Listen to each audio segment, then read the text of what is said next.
If a preacher gets into the pulpit without her tea, is it really a sermon? Okay. Oh, thank you for the courage to come to a sermon about shame. I don't know about you, but when I was little, and I think my mother could still do this to this day, I'm very disappointed in your behavior. Oh, the cheeks burn and the chest collapses and the head drops down. Oh, it is a universal emotion in our species, shame. Oh. But shame is getting a bad rap these days. The social researcher, Dr. Brené Brown, she's written several books about vulnerability and shame, and she's given some fantastic TED Talks explaining how shame is a horribly corrosive emotion, how it warps people's ability to make real connections, to feel worthy, to feel loved. She explains that shame drives two big tapes. One, you're not good enough, and two, who do you think you are? Okay. For Dr. Brown, shame is never good. It's always bad. And I'm going to say her books makes for some really good reading, and her TED Talks are profound. Please go check them out. But I'm not going to talk about her today. I'm not going to talk about the shame she's talking about. Because if something is hardwired into us, and I believe that shame is hardwired into us, it was probably there for a very good reason, adaptation. It allowed us as a social species to survive and thrive. Okay? So this morning I'm going to look at the social value of shame.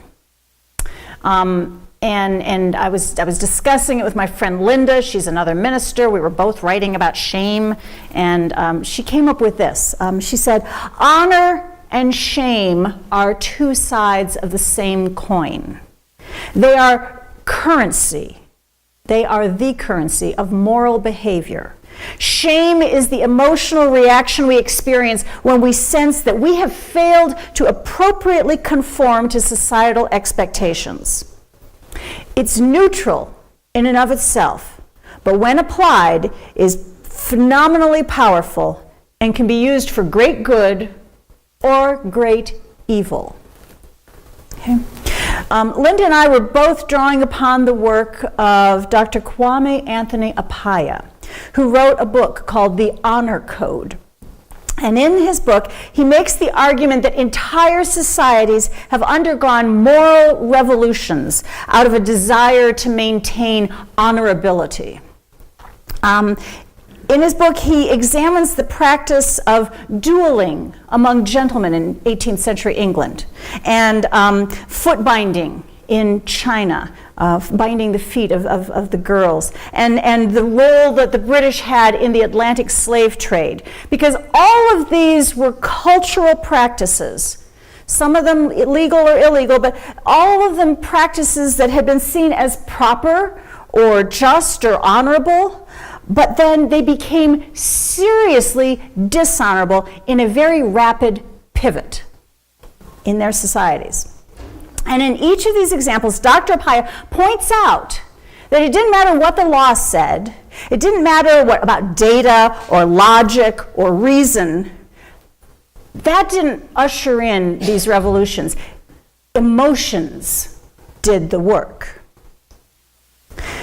And Appiah acknowledges that this is a very risky strategy because shame, humiliation are excruciating.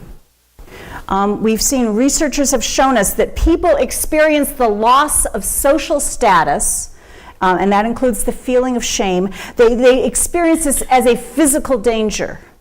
So people whose honor is challenged can respond by either withdrawing, shutting down, or in some cases becoming very defensive. However, if a person experiences shame and feels that it was earned, they will experience it far more keenly than any well-reasoned argument. Okay? Now, Appiah describes groups, honor groups, that hold a code. And in that group, they all have the shared same understanding of what is honorable. And if you want to make change in that group, a person from the outside lobbying and making those well-reasoned arguments is not going to make a change in that group. It has to come from within the group to make that change, okay? Because the group, one of the whole reasons for having an honor code is for self-policing. So change has to come from that mechanism. Okay, what might this look like in today's world? Here's an example.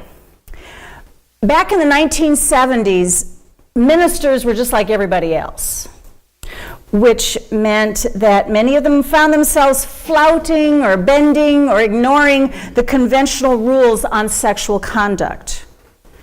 All right, so, but just because lots of other people were doing it didn't make it any less destructive or icky.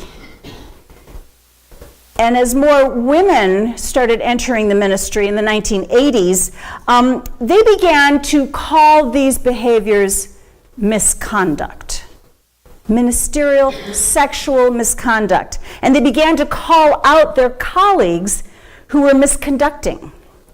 They pointed out, and I believe rightly, that ministerial sexual misconduct harms more than just the people who are involved.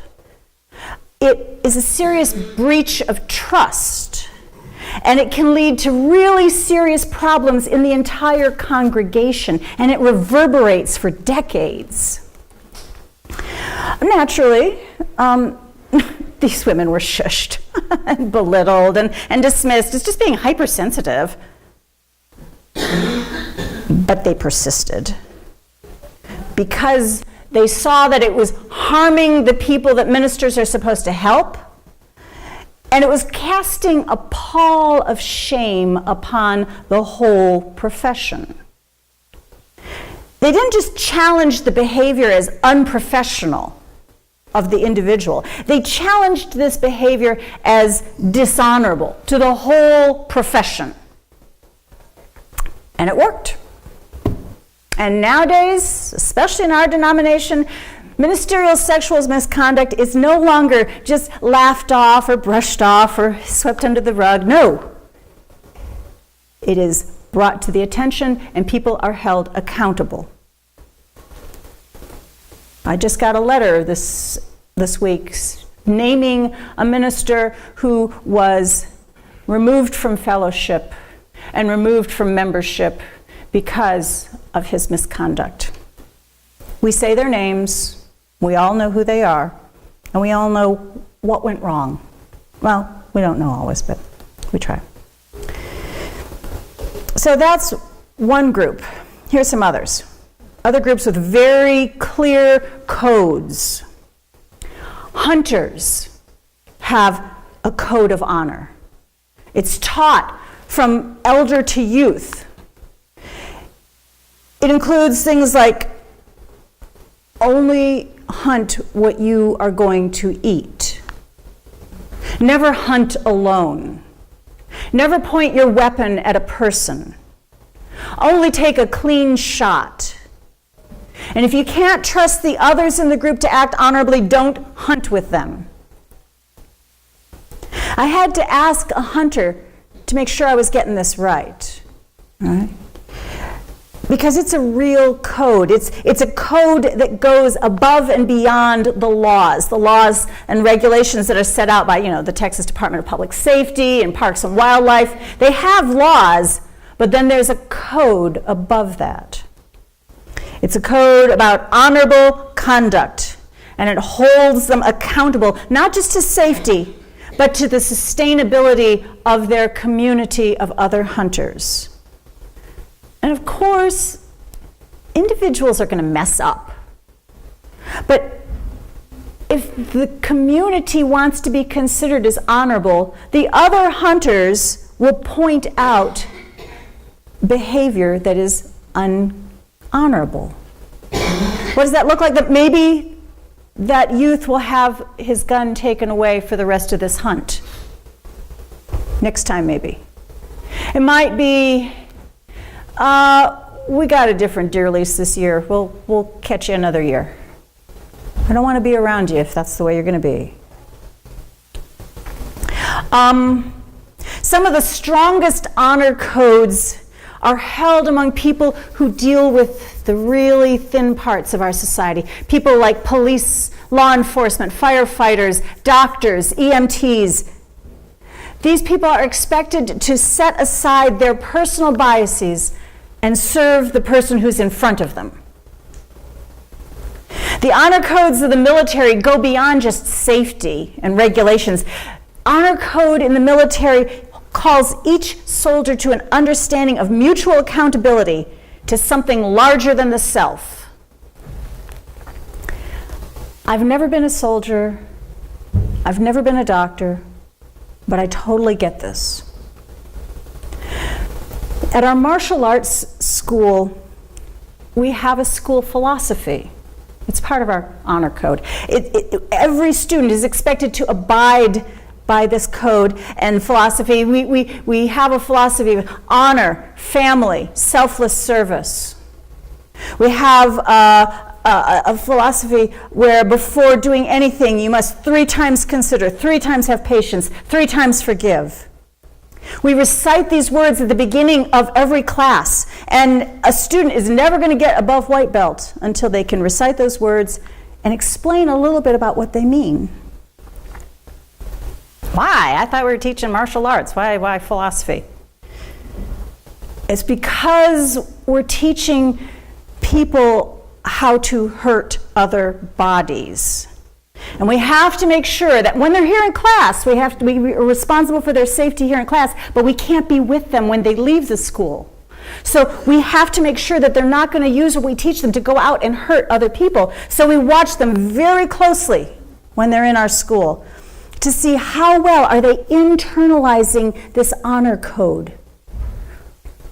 We're not going to teach them very much until they can show. I can keep an arrogant or a reckless student busy for a year, just whiffing at thin air, until that person can show me that they have internalized some control, some humility. This isn't just for legal concerns. I made them all sign a liability waiver first. But if my student goes out and breaks someone else's arm because of what I've taught him, yeah, I can't be held legally liable. But as his teacher, our code holds me accountable, and I will hold him accountable for doing harm. What would this look like? Well, this might be that I will go with my student to the home of the person he has injured. And I will supervise while my student cleans that person's house, buys their groceries, runs errands, basically makes amends through service until the injured person is well again. I wouldn't do this out of legal obligations, but because this is part of my honor code. So can you see why I am very hesitant ever to hurt another person? It would be very expensive. The honor codes held by the military and law enforcement officers are very powerful precisely because they are being trained and charged with the potential of harming and killing people. This is morally very messy, and many of our veterans and law enforcement people are experiencing moral trauma as a result of their service. And that's another sermon. Their honor codes exist in part to help them contain this awful potential in a system of accountability. It's why when law enforcement or military, when they misconduct, it is so awful if others try and suppress the airing of that misconduct. It becomes a really bad problem because we expect more out of them. Uh-oh. However, in our version of capitalism, with its mandate to consume, I fear that we are close to granting money more power than honor. And we are fetishizing freedom over accountability. And in my opinion, that is not real freedom or real power. A person who loves the power of guns and can afford the guns, but does not intentionally place themselves in a system of accountability above and beyond our laws, that person is lacking integrity. The person who seeks power through gun ownership, but who sidesteps any honor code that is larger than their own self-interest, that person is dangerous to us all.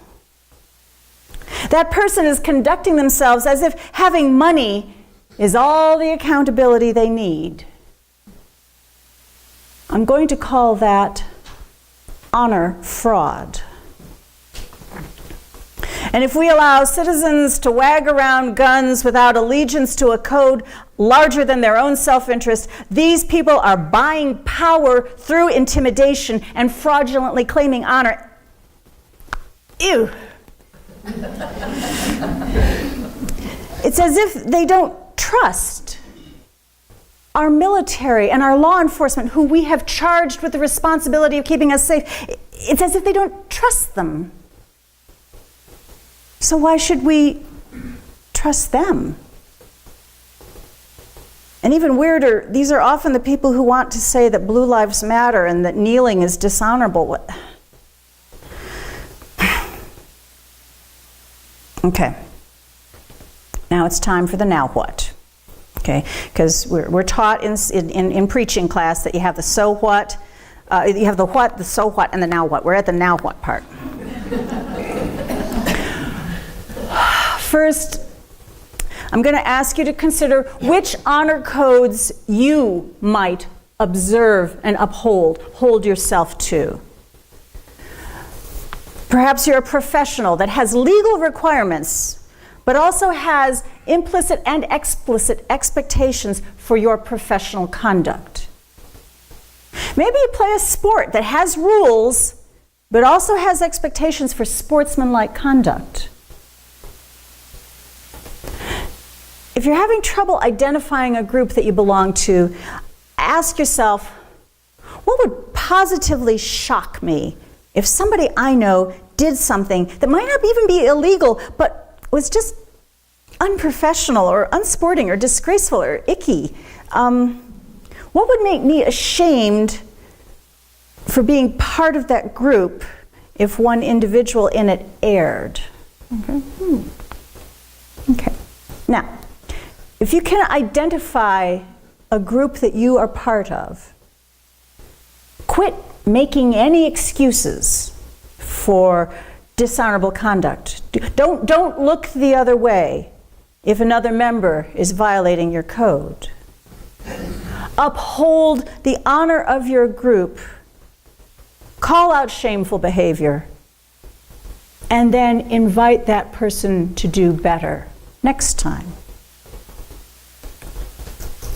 Next, go ahead and look for the cultural or political practices that make you ashamed to be part of our society.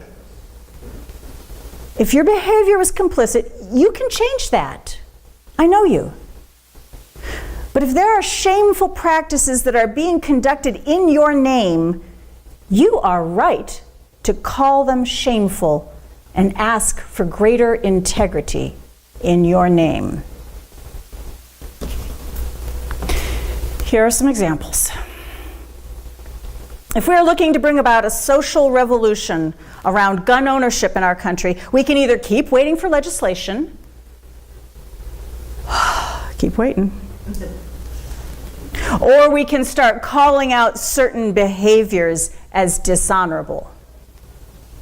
But this is not going to come from a little weenie liberal leftist pacifist like me. It's going to have to come from people who are already within an honor code, an honor group that handles guns with accountability, right?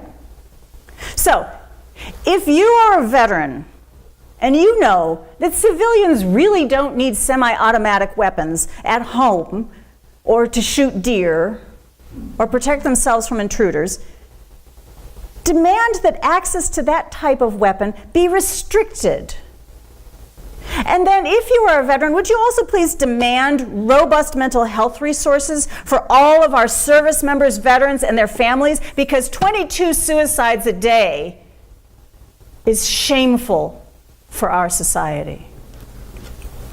If you're part of our law enforcement community, would you please demand that access to guns be restricted for your own safety and for the safety of the communities that you have pledged to serve?